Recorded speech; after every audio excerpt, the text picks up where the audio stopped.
이와 같이 집사들도 정중하고 일구의원을 하지 아니하고 술에 임박이지 아니하고 더러운 일을 탐하지 아니하고 깨끗한 양심의 믿음의 비밀을 가진 자라야 할지니 이에 이 사람들을 먼저 시험하여 보고 그 후에 책망할 것이 없으면 집사의 직분을 맡게 할 것이요 여자들도 이와 같이 정숙하고 모함하지 아니하며 절제하며 모든 일에 충성된 자라야 할지니라. 집사들은 한 아내의 남편이 되어 자녀와 자기 집을 잘 다스리는 자일지니 집사의 직분을 잘한 자들은 아름다운 지위와 그리스도 예수 안에 있는 믿음에 큰 담력을 얻느니라.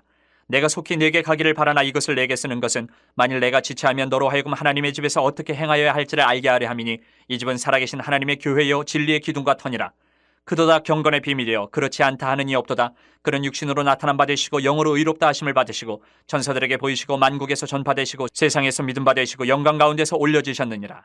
우리는 교회로 부르심을 받아서 살아가는 사람들입니다. 성도라고 부르죠. 교회는 하나님의 부르심을 받은 사람들이 모여서 특별하게 세워진 공동체입니다. 그래서 우리가 모인 이 교회가 세상에 나타내야 될 모습이 있어요. 그 모습이 어떤 모습인가를 오늘 우리가 바울의 이 말씀을 통해서 살펴보면 좋겠습니다. 먼저 8절부터 12절의 말씀을 통해서 나타나는 교회의 모습은 믿음을 삶으로 드러내는 성도들이 돼야 된다. 교회가 돼야 된다. 믿음을 삶으로. 우리는 혼자서 마음속으로만 간직하면 요즘 우리가 살아가는 이 세대는 무엇을 믿어도 상관하지를 않아요. 마음속으로 믿고 하는 거는. 그런 세대를 우리가 살고 있어요. 그런데 여러분, 만약 진리를, 하나님이 주신 진리를 내가 마음속으로만 믿을 수 있다면 똑같아요. 아무 문제 없을 거예요. 누가 아무도 우리를 뭐라 하지 않을 겁니다. 마음속으로만 믿으면. 그러나 우리가 믿는 이 진리는 반드시 삶에서 경건의 열매를 맺어야 되는 진리예요. 그게 복음이에요. 마음속으로만 믿는 것이 복음이 아니다라는 거예요. 삶에서 나타나야 돼요. 그래서 오늘 사도 바울은 그 디모데가 섬기고 있는 에베소 교회의 집사들을 세우는 기준을 이야기하면서 또 그 얘기를 하고 있어요.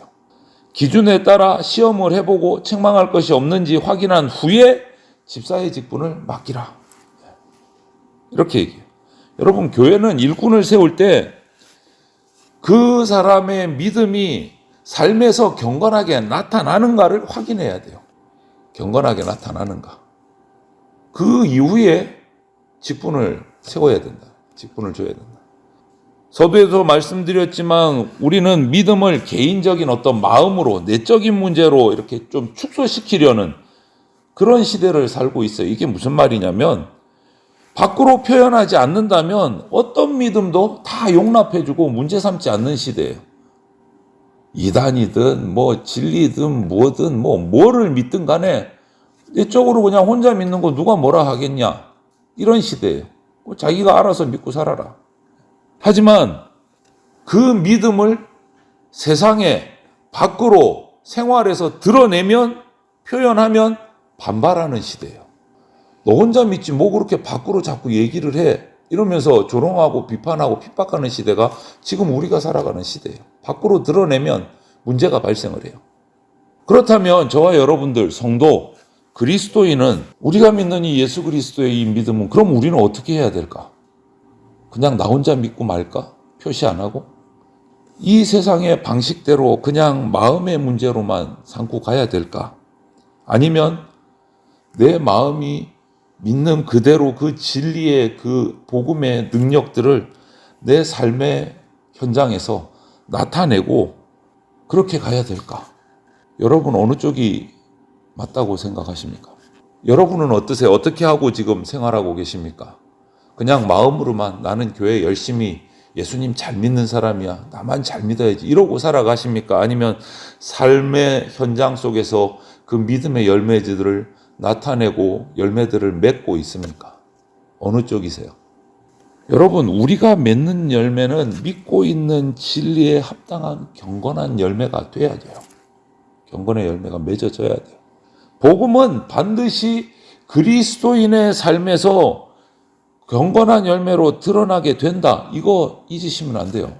우리가 믿는 이 복음 진리는 나 혼자 믿는 것이 아니에요. 나타내야 돼요. 핍박을 받을지라도 드러내고 삶에서 그 모습들이, 경건의 모습들이 드러나야 됩니다. 그것이 교회가, 성도가 나타내야 될 모습이에요. 믿음을 삶으로 드러내는 것. 그리고 두 번째는 13절에 섬기는 것이 나타나야 돼요. 섬김에 따라 얻는 유익도 나타나기 때문에 교회는 섬겨야 돼요. 세상에서는 무슨 일을 하든지 거기에 합당한 물질적인 보상을 바라는 것이 세상에 돌아가는 그 이치예요. 그런데 우리가 교회인데 세상과 똑같은 것을 추구한다면 어떻게 되겠습니까? 교회 공동체가 세상과 똑같은 방법으로 그런 원리를 적용한다면. 바울은 집사 직분이 얼마나 유익한지, 아름다운 지위, 그리스도 안에서 믿음의 큰 담력을 얻는다, 이렇게 표현을 해요. 큰 담력을 얻는다. 이게 무슨 말이냐면 교회를 섬기면서 우리가 누리는 것이 바로 직분 그 자체다라는 거예요. 내 직분으로 섬기고 뭔가 금전적인 거, 물질적인 거를 바라는 것이 아니고 직분 자체가 나에게 유익이다. 하나님이 인정하시기 때문에 그 직분으로 섬겼어. 너무 수고했다. 하나님이 인정하시고 하나님이 갚아주시는 것이기 때문에 아름다운 직분이고 사모할 만한 직분이다. 이렇게 표현하는 거예요. 믿음으로 얻는 보상이다. 직분이. 믿음이 성장했기 때문에 섬길 수 있는 직분을 주시는 거다. 이렇게 표현을 해요. 여러분, 교회의 일꾼이 사명을 감당하면서 얻는 영적인 지위, 믿음의 확신, 이것은 정말 선하고 아름다운 겁니다. 교회를 섬기면 얻는 유익이 정말 커요. 영적인 유익, 믿음의 유익들이. 눈에 보이는 사람의 어떤 평가, 눈에 보이지 않지만 교회의 주이신 하나님의 평가, 둘 중에 어느 것이 우리에게 중요한가 한번 우리는 묵상을 해봐야 돼요. 직분자로서 내가 하나님의 평가가 중요한가? 사람의 평가가 중요한가? 물질적인 보상이 내 마음속에 가득한가? 아니면 하나님이 주시는 믿음의 유익이 더 중요한가? 생각해 봐야 돼요. 섬기는 가운데 우리가 믿는 진리가 얼마나 놀라운지를 발견할 수 있게 되고 얼마나 분명한지 확실하게 알게 돼요. 믿음으로 섬기는 가운데. 그것이 진짜 유익이다라고 바울은 얘기하고 있어요. 여러분, 우리가 교회를 섬기면서, 직분자로 교회를 섬기면서 하나님의 인정을 받고 진리를 더 확신하게 된다면 그거 말고 더 이상 무엇을 바라겠습니까? 그리고 한 가지 더 14절부터 16절에서 우리가 교회로서 나타내야 될 부분은 교회의 본질을 나타내야 돼요. 본질을 지키고 나타내요. 본질. 교회가 무엇인가? 많은 사람들이 세상 기준으로 교회를 평가합니다. 그래서 그 기준을 보면 저 교회는 교인 수가 몇 명이나 되는가? 예배당 건물이 얼마나 큰가? 어떤 시설이 있는가? 등등등. 이런 것을 중요하게 봐요. 세상의 기준으로 판단할 때 교회를. 그런데 그것은 교회가 아니고 뭡니까? 예배당을 판단하는 거예요. 눈에 보이는 예배당을. 그러나 교회는 거룩한 믿는 자의 모임인, 성도의 모임인 교회는 보이는 것보다 보이지 않는 면이 훨씬 더 중요한 겁니다. 교회는 예수님의 성육신, 부활하심, 승천하심, 성령의 강림하심, 선교를 통해서 세워진 공동체가 교회예요. 거기에 사람의 기준으로 세워진 기준은 하나도 없어요. 교회가 세워진 기준에 사람의, 세상의 기준은 하나도 없습니다. 교회의 중심은 우리를 위해 십자가에 죽으시고 부활하셔서 승천하셔서 온 세상을 통치하고 계시는 예수님이십니다. 이건 역시도 세상의 기준이 아니에요. 교회의 본질은 세상의 기준으로 교회를 평가할 수 없습니다. 하나님이시면서 우리와 똑같은 사람으로 오셔서 십자가에서 죽으셨고 부활하셔서 사망의 권세를 이기시고 의로움을 나타내신 분, 아무도 볼 수 없었던 하나님이 천사들과 온 세상에게 나타내신 그 예수님, 그분을 믿는 자들이 교회가 된 거예요. 그래서 우리 교회는 세상이 도무지 이해할 수 없는 비밀을 가지고 그 비밀을 지키고 전하도록 부르심받은 공동체가 교회입니다. 이 사명이 하나님께서 우리 교회를 평가하시는 기준이에요. 진리의 복음을 품고 있는가, 배우고 있는가, 가르치고 있는가, 전하고 있는가, 그 말씀을 따라 행하고 있는가, 그것이 하나님이 교회를 평가하는 기준입니다. 세상의 기준은 하나도 없어요. 여러분은 이 진리를 설명할 수 있겠습니까? 이 진리에 간단하게 요약하면 핵심이 뭡니까? 그 진리가 각자에게 나에게 어떤 의미가 있습니까? 여러분, 우리 날마다 묵상하셔야 돼요. 많은 사람들이 교회 가면 어떻게 되나? 이렇게 하면 예수 믿으면 복받아. 이게 핵심이 돼버린 세상이 돼버렸어요. 예수 믿으면 복받아. 맞습니까, 여러분? 그게 교회의 핵심입니까?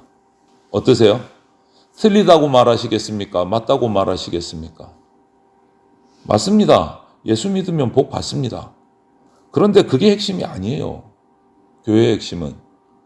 교회가 가진 핵심은, 진리는 예수 그리스도 그 자체예요. 예수 믿고 복 받는 게 교회의 핵심이 아니고 예수님이 핵심이에요. 예수님이 핵심. 예수님, 그분이 어떤 분이신가, 누구신가, 그분이 어떤 일을 행하셨는가, 그분이 지금도 하시는 일은 무엇인가, 어떤 일을 하고 계신가, 이것이 중요하다는 거예요. 이것이. 핵심은 그거예요. 그 예수님을 따라서 복 받는 게 핵심이 아니고 그분을 아는 것이 예수님이 핵심이에요. 그 진리를 믿고 따르는 사람만이 경건의 열매를 맺게 되는 거고, 경건의 열매를 맺으면서 충성되게 예수 그리스도의 제자로 십자가를 뒤따라가다 보면 필요할 양식들, 일용할 양식들, 필요한 은사들을 베풀어 주시는 것이 복 받는 거고, 그건 뒤에 따라오는 부수적인 문제이고 핵심이 아니에요. 예수님이 핵심이에요. 그것이 교회의 본질이에요, 여러분. 이 교회의 본질을 교회는 나타내야 돼요. 예수님 믿으면 복받아를 나타내는 게 아니고 예수님을 나타내야 돼요. 예수님을. 그게 교회의 본질이에요. 오늘 말씀에 표현하고 있잖아요. 교회를 뭐로 삼으셨다고요? 진리의 기둥과 터로 삼으셨다. 진리의 기둥과 터로 교회를 세우셨어요. 예수님에 대한 바른 지식, 믿음을 가르치고 전하는 것이 교회의 사명 중에 가장 핵심적인 요소입니다. 가장 핵심적인 요소. 그렇기 때문에 저와 여러분들이 속해 있는, 우리가 하나로 뭉쳐진 이 대전 장로 교회 공동체는 참으로 놀랍고 영광스러운 비밀을 가진 공동체가 바로 대전 장로 교회입니다. 언제나 이 사실을 기억하시고 이 복음의 진리의 비밀을 가진 성도로서 합당한 삶을, 그 삶으로 믿음의 열매를 드러내고 교회의 모습을 드러내는, 예수 그리스도를 드러내는 그러한 저와 여러분들의 삶이 되기를 주님의 이름으로 축원을 드립니다. 아멘.